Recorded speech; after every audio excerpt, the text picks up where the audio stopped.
আসসালামু আলাইকুম বন্ধুরা, চলে এলাম নতুন একটা ব্লগ লইয়া। তো রাইয়ান তো এই এই জায়গায় এসে বসে পড়ছে খেওয়াঘাটের জন্য। খেওয়াঘাট আসলে তো একটু অপেক্ষা করতেই হয়। তো আজকে বাসায় যাওয়ার উদ্দেশ্যে আইছি। সকালবেলা আমি উঠে সবার জন্য রান্না বান্না করছি, অন্যদিকে আমার জালে আবার লেবু করতেছে। লেবু কেটে দিলে আর ওদিকে রাইয়ান আবার বায়না করছে, মা মোর লগে আজকে একটু ভাত ফ্রাই করলো। তাই কইলাম সব কিছু রান্না বান্না চলতেছে, বাড়ি গেলে তো মাটির চুলায় রান্না করতে হয়। মাটির চুলায় রান্না করতে একটা জিনিস ভালো লাগে আমার, তার মনে হয় যেন ভালোই লাগে রান্না বান্নাটা, অন্যরকম একটা টেস্ট পাওয়া যায়। তো ওদিকে রাইস মানে রাইয়ান বলছিল যে ফ্রাইড রাইস করে দাও, তো সেইটা করতেছি আমি। বাসায় লইয়ে যাবি কে? বাসায় লইয়ে কোন জায়গা পালবি? ও মা, এত পালমু না, এক খামু কালাবো না করিয়া।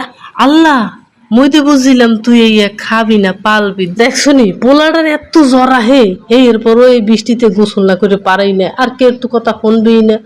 ও কত কাদা মারি, একটা পোলাপনো নামে না, আর ও একলাই খালি কাদার মধ্যে নামে। রাইয়ানের এদিকে তো মন খারাপ, বাসায় যাইবে কেমনে। আর এখন বাসার টান উঠতে গেছে, বাসায় যাইবে। যাই হোক, রাস্তায় গেছি, আমার রাস্তা যাই দেখি যে এইটা তো তালা মারা, এই জায়গায় মগু হুন্ডার রাখা। কি আর করার, পাঠাইছি একজনারে, দেই চাবি লইয়া কতক্ষণে আহে। দেখেন মগু রাস্তাটা কত সুন্দর দেখায়, সামনে কিন্তু মগু সব কবরস্থান আছে, দেখছেন? সবাই রাস্তার ধারেই কবরস্থান করে। মগু এই এলাকার মানুষেরা রাস্তায় কবরস্থান করে। রাস্তায় কবরস্থান করা কিন্তু একদিক দিয়ে ভালোই হয়, হুজুর টুজুর গেলে সালাম টালাম দিয়ে যায়। তা কি আর করার, বৃষ্টিও পরে। ওদিকে দেখেন রাইয়ান চোখের মধ্যে বৃষ্টি হালায় আবার খাড়াই রয়েছে। ওদিকে আমরা চলে গেছি নন্দের বাসায়, ছোট ননের বাসায়। একটু রাগ মন কষাকষি করছিল, তাই রাগ হইয়া হে থাকতারে, মোরা তোর রাগ হয়ে থাকতারি না। মগু তো একটু যাওয়াই লাগে, বোন বিলা বিষয়। এরপর মোরা বিদায় নিয়ে এরপর চলে আইসি আবার রাস্তায়। মগু লগে লগেই মগু নন্দে আইছিল। এরপর মোরা পৌঁছে গেছি খেওয়াঘাট। খেওয়াঘাটে যাইয়া বইয়া থাকি, আবার দেই কত সুন্দর পোলাপান গোসল করে। ও মা, ও ওদিকে দিয়ে মোরও গোসল করতে ইচ্ছে করে। একদিন লো মোরও যাইয়া একদিন এই যে এত সুন্দর একটা নদীতে গোসল করবো।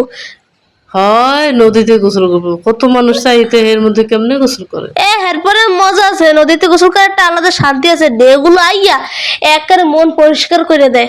যাই হোক, আমরা তো আবার খেওয়ার আশায় বইয়ে রয়েছি, আর ওদিকে দেন কত সুন্দর কচুরি পানা হয়েছে, ওরে রে। এরপর একটু পরে খেওয়া চলেছে, মোরা কিন্তু খেওয়ায় উঠতে গেছি অলরেডি। রাইয়েন আবার দেই ওদিকে ঘুরে রেছো কেমনও তুমি। ওদিকে সেই সুন্দর একটা ভিউ পাওয়া যায় না? ঢেউ দেখতেছে না? ঢেউ আয় সুন্দর একটা বাতাস আইয়া আমার মোর দিকেও ফের দেই। হ্যাঁ, জোতারে একটু উঠলে দেখলাম যে এইরকম পেলে পাইলে ভালো ঠেই দি।